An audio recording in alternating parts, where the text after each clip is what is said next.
The strange object appeared on Earth's deep space radar without warning. Scientists all over the world quickly confirmed the truth. An alien spacecraft was approaching Earth, moving faster than any human ship could travel. In her control room at the Korean Space Defense Initiative, Captain Kim Hannah studied the data on her screen. The alien vessel slowed down and positioned itself in orbit around Earth. While government officials everywhere panicked, Captain Kim stayed calm. She carefully recorded every measurement her instruments detected. "Captain, they're sending us a message," said Lieutenant Park Min-ho as his fingers flew across the control panel.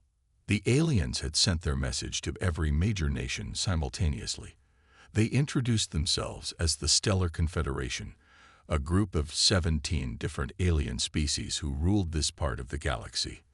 Their speaker, called Torak, wanted to meet with Earth's leaders. When the meeting happened at the United Nations, the aliens didn't try to hide how advanced they were.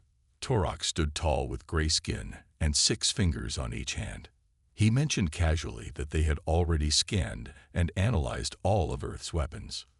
"Your weapons are quaint," Torak said with what looked like a smile. "We appreciate your creativity, but you should know where you stand in these talks." While the diplomats talked, Captain Kim noticed something interesting. She saw that whenever someone's phone activated nearby, the energy field around the alien representatives flickered slightly. She typed a note into her tablet. * Possible weakness in their shields at normal phone frequencies *. Captain Kim didn't share her observation with others yet. She watched the aliens carefully, noticing how they moved with confidence through the room. Their translator devices converted their strange clicking language into perfect human speech. They showed off small examples of their technology: floating lights, matter transformation, and instant communication across vast distances. Earth's leaders tried to appear strong, but everyone could sense their nervousness. The alien ship hanging in orbit was larger than any human spacecraft ever built. Its metal surface reflected sunlight in ways that made it seem both beautiful and threatening. After the initial meeting, Captain Kim requested permission to form a research team. "There's something about their technology I need to investigate," she told her superiors. They agreed, still desperate for any information about the visitors. That night, Captain Kim couldn't sleep. She reviewed the footage from the meeting, focusing on the moments when the alien shields flickered. She tested different electronic devices in her apartment, noting which frequencies seemed to cause the most disruption in similar energy fields. The next day, she gathered a small team including scientists and engineers. "I believe the aliens have a weakness," she explained. "Their shields are designed to block advanced weapons, lasers, nuclear explosions, high-energy particles. But they might have overlooked simpler technologies." Her team was skeptical but intrigued. They began experiments with different electromagnetic frequencies, particularly those used in older Earth communication systems. Meanwhile, more alien ships arrived. They positioned themselves around the planet in a pattern that military analysts recognized as strategic. The aliens' tone in meetings became less friendly and more demanding. Captain Kim worked through 3 days without proper rest. Her superiors called frequently, asking for progress. "We need options," they told her. "The aliens are asking for things we cannot give." On the 4th day, during another UN meeting, Torak revealed the Confederation's true purpose. "Earth has materials we need," he announced. "You will provide these materials on our schedule. In return, we will protect your planet from other, less friendly species." It was clearly not a request, but a demand. Earth's leaders asked for time to consider, but Torak only allowed them 3 days. Captain Kim's team made a breakthrough that same evening. They discovered that the alien shields had almost no protection against a specific low-frequency electromagnetic pulse, one that human military forces had abandoned decades ago as outdated. "It's like they evolved beyond considering certain basic technologies as threats," she explained to her superiors. "They're so advanced that they've forgotten the fundamentals." The military leaders were doubtful but desperate. Can you build something that exploits this weakness? They asked. Yes, Captain Kim replied. But we'll need to get very close to one of their ships to use it. As the deadline approached, Earth's nations worked together in secret. They modified an old submarine with the special pulse weapon Captain Kim had designed. The plan was simple but dangerous. Position the submarine under one of the alien ships hovering over the ocean and fire the pulse directly at it. Captain Kim insisted on leading the mission herself. I need to be there to adjust the frequency if necessary, she explained. Her superiors reluctantly agreed. With less than 24 hours remaining before the aliens' deadline, the submarine slipped silently into the Pacific Ocean. Captain Kim stood in the control room, watching as they approached the position directly beneath one of the smaller alien cruisers. Are we detected? She asked. No signs they know we're here, replied Lieutenant Park, who had volunteered to join her. Captain Kim took a deep breath. Prepare the pulse weapon. Set frequency to exactly 7.8 Hertz. The weapon hummed to life, drawing power from the submarine systems. Ready, Captain, the weapons officer reported. Captain Kim thought about everything that depended on this moment, not just her country, but all of humanity. If she was wrong, the aliens would surely retaliate. If she was right, fire, she ordered. The electromagnetic pulse shot upward through the water. For several long seconds, nothing happened. Then the ocean around them brightened as the alien ship's lights flashed erratically. On their monitors, they watched as the alien cruiser's systems failed one after another. The massive ship, once seemingly invincible, began to tilt sideways in the air. Direct hit, someone whispered. Their systems are failing.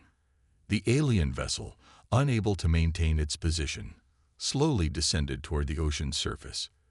Not a catastrophic crash, but a controlled emergency landing. Even damage, their technology was impressive. Captain Kim allowed herself a small smile. Send the message to command, she ordered. Tell them Earth is ready to negotiate. 3 days passed since the aliens first arrived on Earth. The people of Earth hoped for friendship and knowledge sharing. Those hopes quickly died when 3 smaller alien ships joined the main vessel. The new ships positioned themselves around the planet in what military experts recognized as attack positions.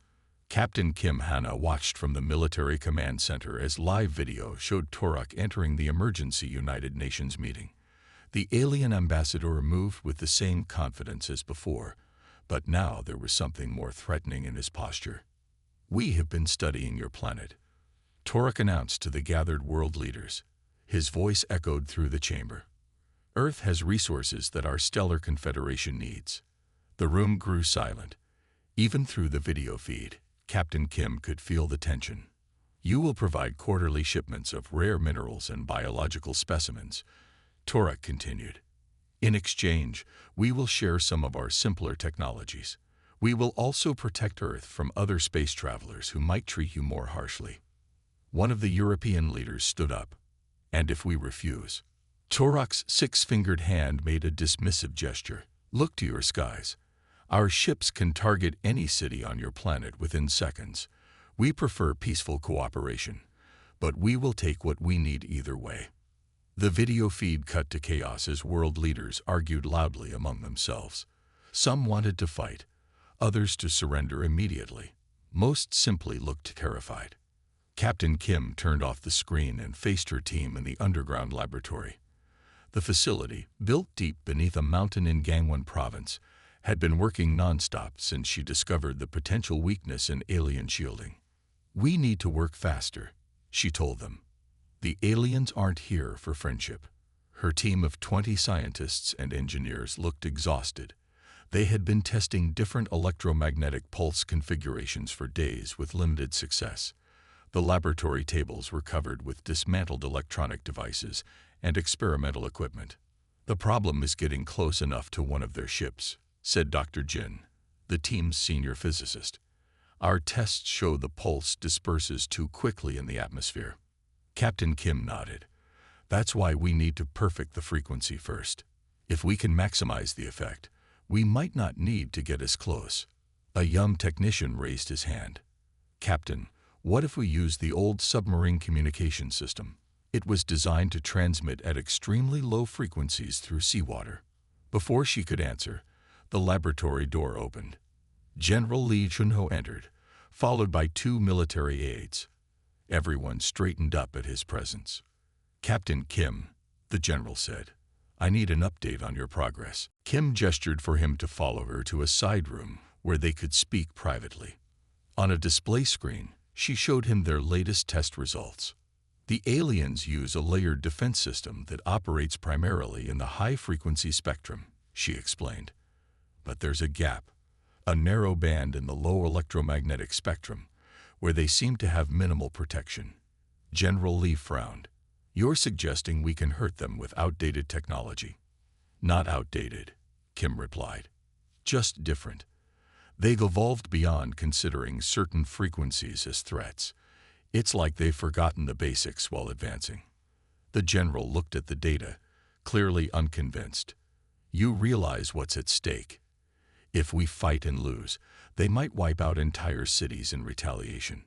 And if we surrender without trying," Captain Kim challenged him, "we become nothing more than a mining colony." General Li sighed heavily. "Our representatives will give the aliens an answer in 48 hours.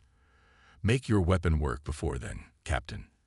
After he left, Captain Kim returned to her team with renewed determination. "New plan," she announced. "We're going to modify the EMP device to work with submarine communications technology." They worked through the night, taking short breaks only when absolutely necessary. Captain Kim noticed the younger team members watching her with admiration. She hadn't slept more than 2 hours at a time since the aliens arrived, yet she remained focused and calm. By morning, they had a working prototype. The device looked crude, a mix of modern electronics and older technology that most military forces had abandoned years ago. "It's not pretty," Dr. Jin said, "but theory suggests it should work." Captain Kim nodded. "Let's test it." They moved to a special chamber designed to simulate different materials and energy fields. The team had managed to recreate a small version of the alien shielding based on readings taken during diplomatic meetings. "Powering up," called one of the technicians. The prototype hummed to life. When activated, it sent a precisely calibrated electromagnetic pulse toward the simulated alien shield. For a moment, nothing happened. Then the shield flickered and collapsed entirely. The room erupted in cheers, but Captain Kim maintained her composure. "One more test," she insisted. "Increase the distance by 50%.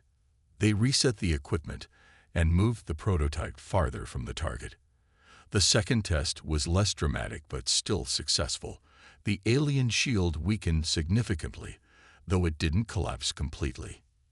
"If we can get within 1 kilometer of their vessel," Dr. Jin calculated, "this should disable their main systems." Captain Kim immediately called General Li. "We have a working prototype," she reported, "but delivery will be the challenge." Within hours, military leaders from around the world gathered via secure video link. Captain Kim presented their findings, explaining the weapon and its limitations. "We need to get close to one of their ships," she concluded. "Ideally, we should target the smallest vessel first, to minimize potential retaliation." "The aliens have a ship hovering over the Pacific," said an American admiral. "We have a stealth submarine in the area. How quickly can it be modified to carry our device?" Captain Kim asked. 24 hours, if we pull out all stops." The Chinese military representative spoke up. "This is extremely risky. If it fails, the aliens will know we attempted to attack them. And if we do nothing?" Captain Kim challenged. "Should we simply surrender our planet without a fight?" After heated debate, they reached a decision. The submarine would be modified immediately. Captain Kim's team would prepare the weapon for deployment. They would target the smallest alien vessel currently positioned over the Pacific Ocean. As the meeting ended, General Li pulled Captain Kim aside. "You realize you've committed us to a path of resistance." Captain Kim met his gaze steadily. "The aliens came ready for war, General. They just expected us to surrender without one. That night, as her team prepared the weapon for transport, Captain Kim looked at a photo on her phone. Her family, smiling during their last vacation together. She wondered if they would ever have that chance again. "Are you worried?" Dr. Jin asked, noticing her expression.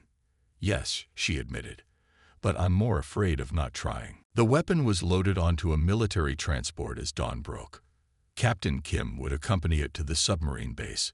They had exactly 36 hours before Earth's representatives had to give their answer to the Stellar Confederation. The naval base buzzed with activity as Captain Kim arrived with her team and equipment. The submarine HFY waited in the water, its dark hull barely visible in the early morning light. Military personnel rushed back and forth, loading supplies and making final preparations. Captain Kim carried a secure case containing the critical components of their weapon. She hadn't slept in over 20 hours, but her mind remained sharp. The weight of humanity's future rested on her shoulders. "The modification area is this way, Captain," said a naval officer, leading her through the base.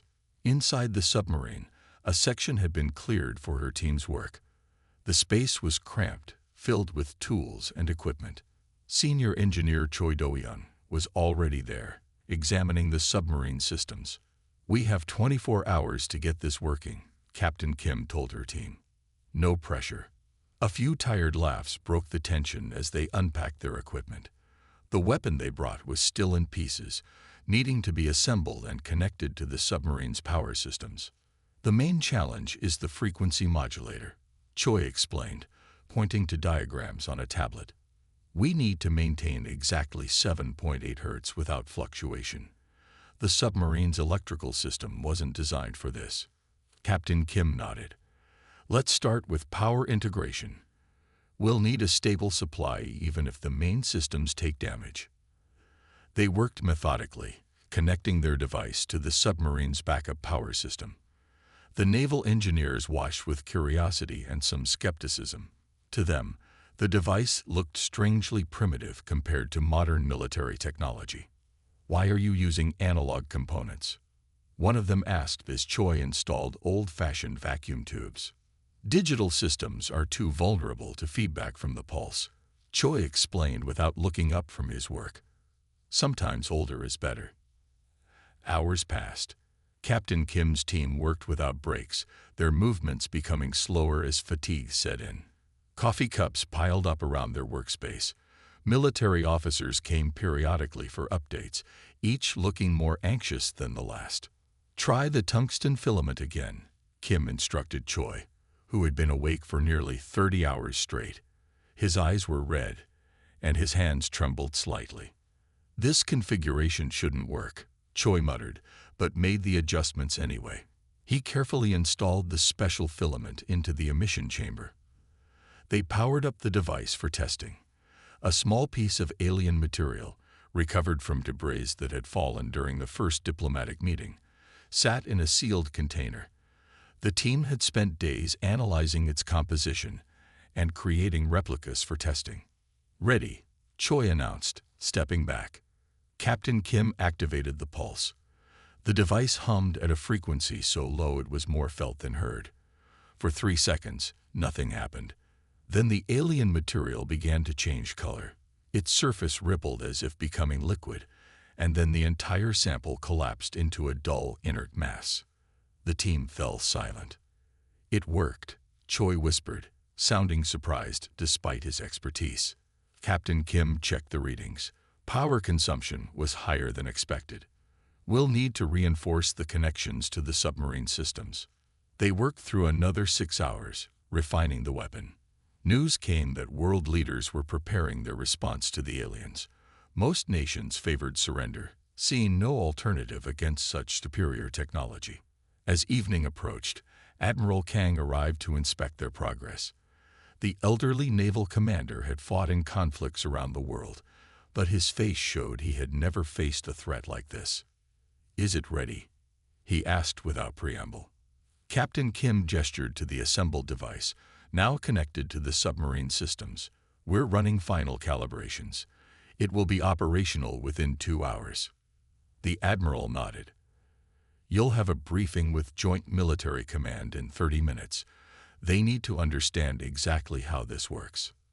The briefing took place in a secure room near the dock. Military leaders from several nations joined via encrypted video feed. Captain Kim stood before them, fighting her exhaustion. The weapon exploits a fundamental weakness in alien shielding technology, she explained, showing diagrams on a screen. Their defensive systems operate primarily in high-frequency ranges, protecting against advanced energy weapons and nuclear detonations. She switched to a different image showing wavelength patterns.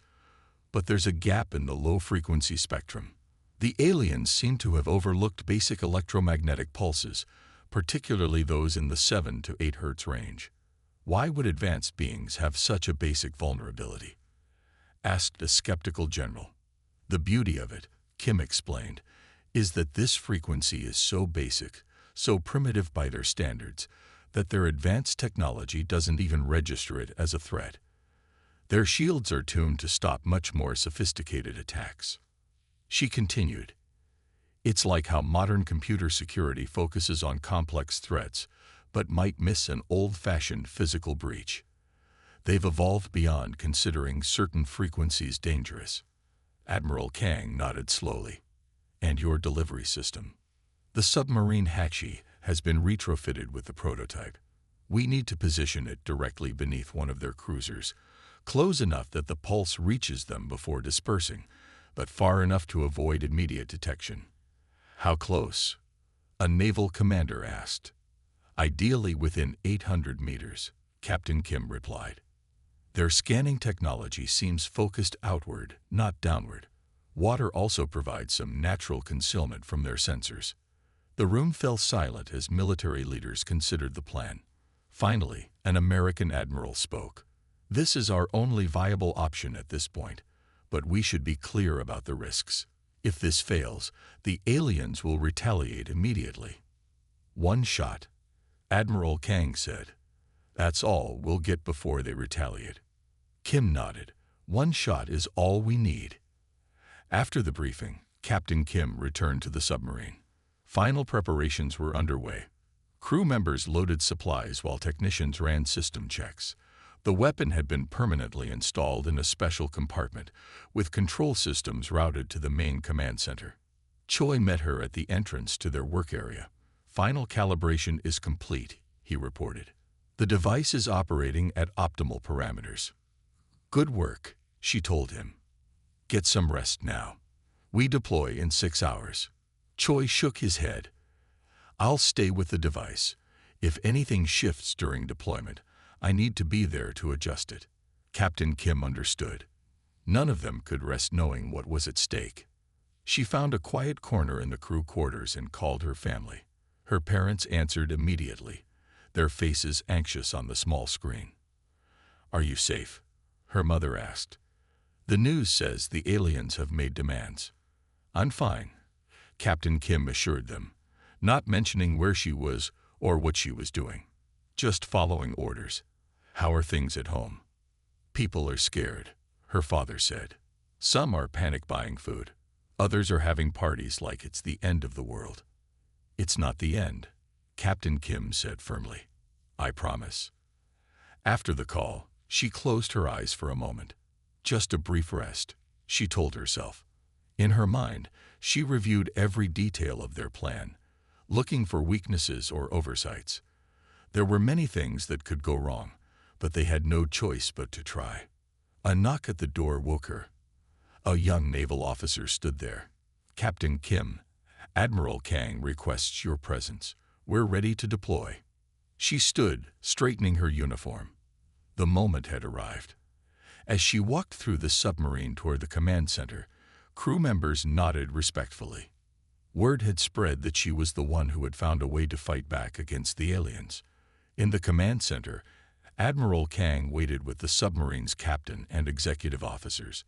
Maps and tactical displays showed their planned route to the target area. The alien cruiser remains in position over the Pacific, Admiral Kang informed her.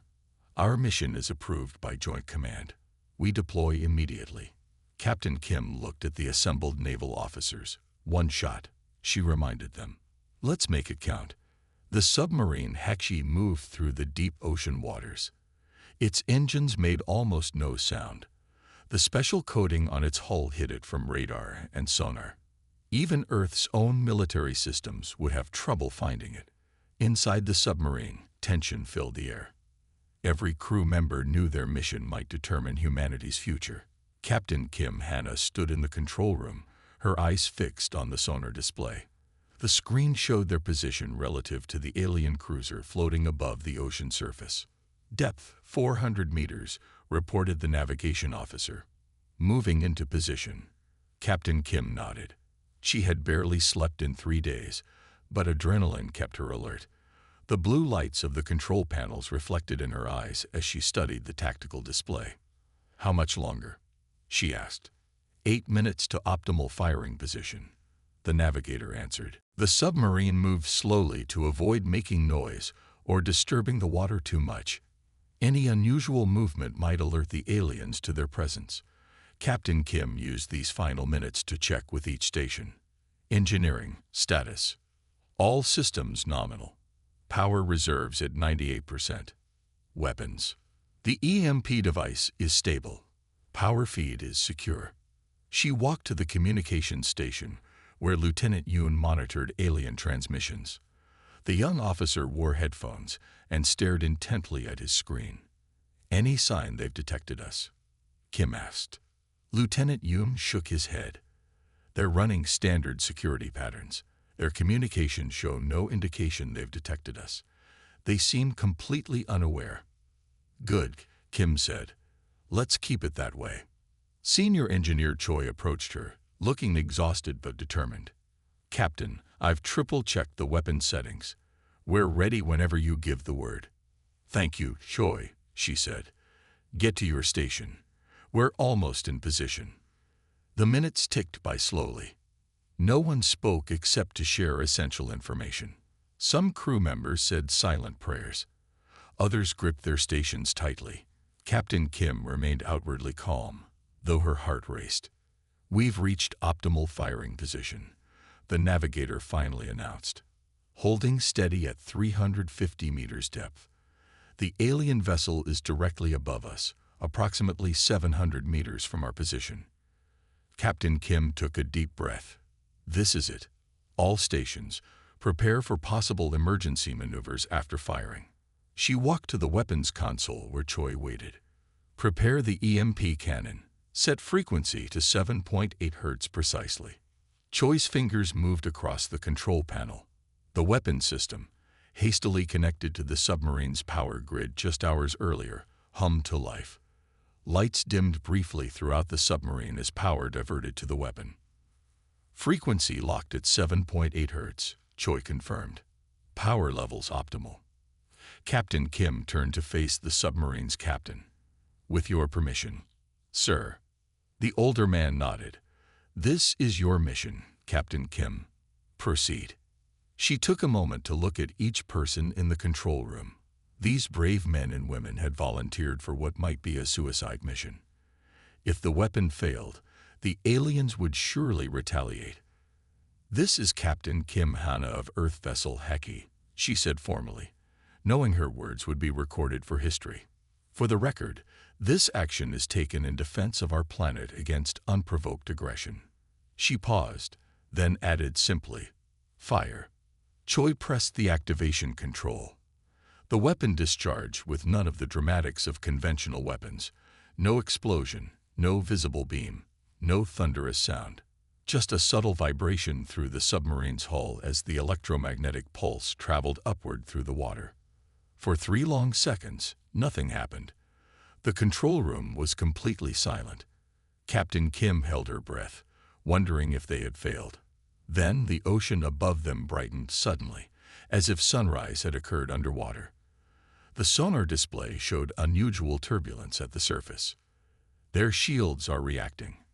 Choi called out, watching the readings on his screen. The pulse is penetrating.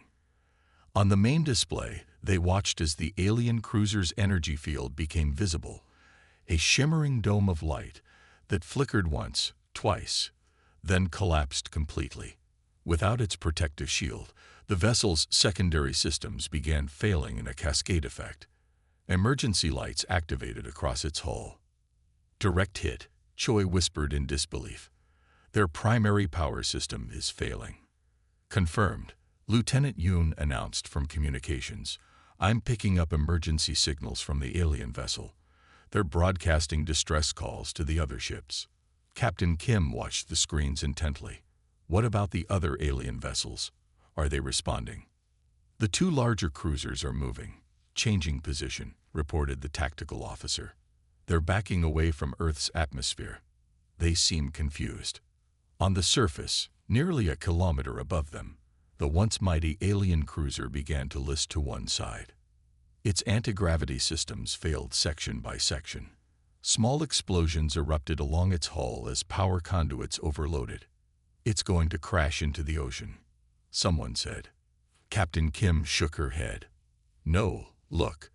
They still have some control. Indeed, despite its failing systems, the alien vessel managed to slow its descent. Emergency thrusters fired in sequence, bringing the massive ship down in a controlled manner rather than a catastrophic crash. They're good pilots, even in crisis, the submarine captain remarked. The alien cruiser touched the ocean surface with surprising gentleness, sending massive waves in all directions. It settled partially submerged, like an enormous metal island. Damage assessment? Captain Kim asked. Their main power systems are offline. Lieutenant Yoon reported, still monitoring alien communications. Life support appears functional on backup power. Their weapons and propulsion systems are completely disabled. Captain Kim allowed herself a small smile. We did it. Cheers erupted throughout the control room. Crew members hugged each other, some with tears in their eyes. The impossible had happened. Humanity had successfully disabled an alien warship with technology cobbled together in less than a week. What now, Captain? Asked the submarine commander. Before Kim could answer, Lieutenant Yoon called out, Captain, I'm receiving a transmission from command. All alien vessels have ceased aggressive positioning. The main Confederation ship is broadcasting a request for emergency talks. They want to negotiate, Captain Kim said, almost not believing it. Yes, ma'am. They're specifically asking for the technology that disabled their cruiser. Captain Kim laughed. I bet they are. The submarine began moving away from the downed alien vessel. Their mission complete, they would return to base where Captain Kim would join Earth's new negotiation team. The balance of power had shifted dramatically. As they traveled through the dark waters, Captain Kim finally allowed herself to relax slightly. She found a quiet corner and took out the photo of her family she carried. We did it, she whispered to the image. We showed them Earth isn't as helpless as they thought. The submarine's captain approached her. Command wants us back immediately. They're assembling a team to board the alien vessel. Captain Kim nodded. The next few days will determine humanity's future, but at least now we'll have a seat at the table. Above them, on the ocean's surface, the crippled alien cruiser floated like a monument to human ingenuity. One shot from a hastily assembled weapon had accomplished what all of Earth's conventional military might could not. The aliens had learned an important lesson. Never underestimate a species fighting for its survival. The alien ship did not crash into the ocean as many expected. Even with its main power gone, backup systems worked well enough to bring the massive vessel down safely. It floated on the water like a giant metal island, half submerged in the Pacific Ocean. Military ships from several nations surrounded the alien cruiser at a safe distance. They expected the aliens to fight back, but no attack came. Instead, the other alien ships moved farther away from Earth, taking positions in higher orbit. They're retreating, Admiral Kang told Captain Kim as they watched from the command ship. Your weapon did more than disable one vessel. It changed their entire strategy. Within hours, the Stellar Confederation sent a new message to Earth's leaders. The tone was completely different from their earlier demands. They requested talks to resolve the unfortunate misunderstanding, and establish mutually respectful relations. Captain Kim read the message with satisfaction. "They're not used to being vulnerable," she said. "This has shocked them." For 3 days, diplomats from Earth and the Confederation exchanged messages, arranging a face-to-face meeting. Meanwhile, scientists studied the damaged alien cruiser from a distance, gathering valuable data about its technology. On the 4th day after the attack, Captain Kim found herself seated across from Toruk at a hastily built meeting platform. The structure floated on the ocean near the disabled alien ship. Armed guards from both sides watched each other carefully. Toruk looked different now. The alien's posture no longer showed the arrogance he had displayed during previous meetings. His 6-fingered hands rested calmly on the table between them. "Your people achieved something remarkable," Toruk said, his translator device converting his clicks and whistles into human language. "In 10,000 cycles, no species has breached a Confederation cruiser's defenses with such simplicity. Sometimes the oldest solutions are the most effective," Kim replied evenly. "We hope this demonstrates that Earth deserves respect, not subjugation." Toruk made a gesture that his species used to show agreement. "The Confederation has encountered many worlds in our expansion. Most either possess technology too primitive to concern us, or advanced enough that we recognize them as equals. Earth falls between these categories, a rare case. We are younger than your civilization," Captain Kim acknowledged, "but not less worthy of respect." The meeting lasted for hours. Other diplomats joined them, working through details of a new relationship between Earth and the Stellar Confederation. The aliens withdrew their demands for tribute and instead proposed trade agreements that would benefit both sides. "We are particularly interested in your approach to certain scientific problems," Toruk explained. "Your electromagnetic weapon demonstrated thinking that our engineers had abandoned centuries ago. There may be other areas where your different perspective could prove valuable." In return, the Confederation offered limited access to space travel technology and medical advances. They also promised to introduce Earth to the wider galactic community when the time was appropriate. When the meeting ended, Captain Kim returned to the military ship feeling cautiously optimistic. "They need us now," she told Admiral Kang. "We found a way to make ourselves valuable to them."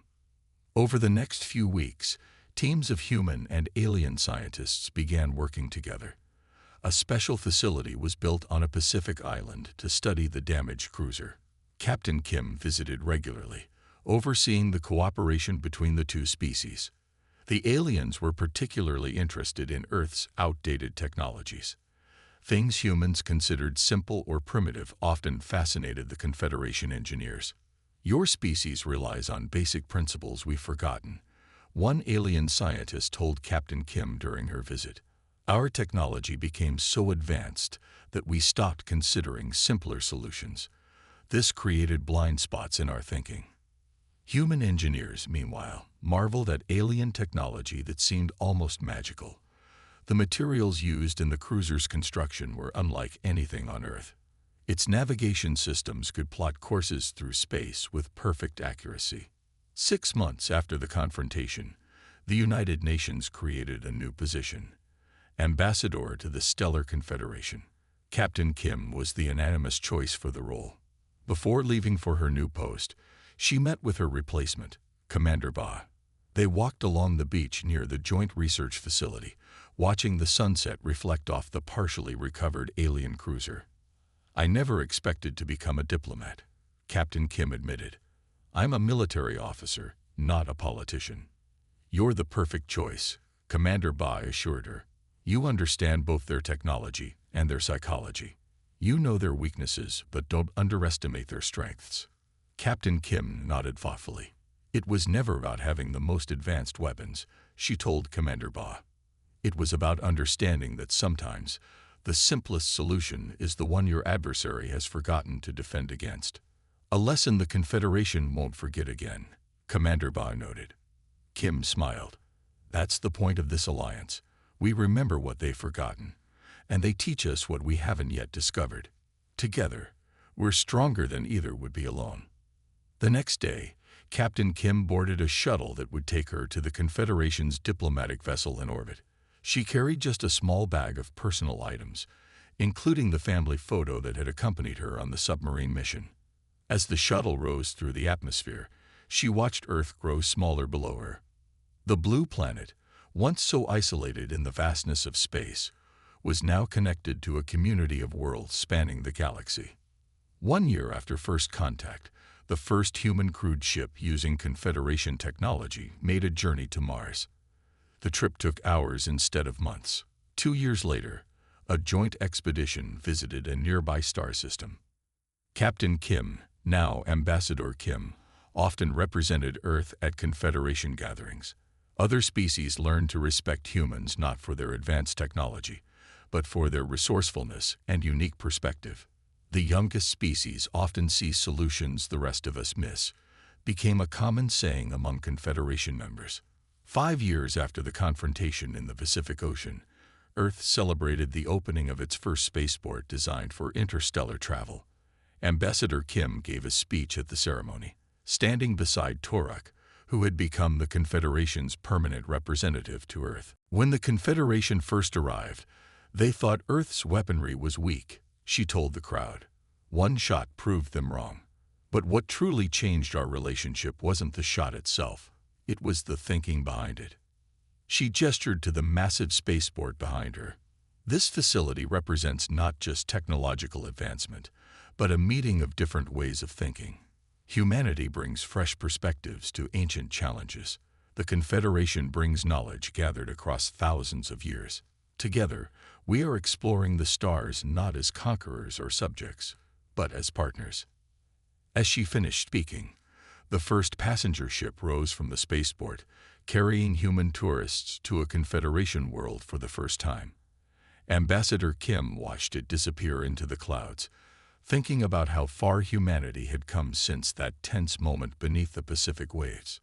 A single shot had changed humanity's destiny, not through destruction, but by earning respect. Earth had found its place among the stars not by matching the aliens' technology, but by thinking differently than they did. The end.